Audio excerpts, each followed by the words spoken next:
This guide will help you understand how to set up the Roblox installation loop for 2025. Follow these steps to ensure a smooth installation process. Step 1. Download Roblox installer. Visit the official Roblox website and download the latest version of the Roblox installer. Make sure to save it in a location where you can easily find it, such as your desktop. Step 2. Run the installer. Locate the downloaded Roblox installer file and double-click it to run. Follow the on-screen prompts to begin the installation process. Ensure that you have a stable internet connection during this step. Step 3. Allow permissions. If prompted, allow the installer to make changes to your device.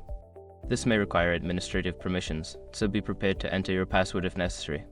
Step 4. Complete installation. Wait for the installation to complete.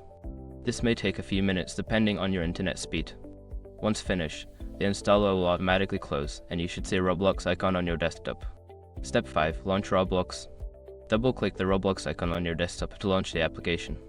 Log in with your account credentials and you should be ready to start playing games on Roblox. By following these steps, you can successfully set up the Roblox installation loop for 2025. Enjoy your gaming experience.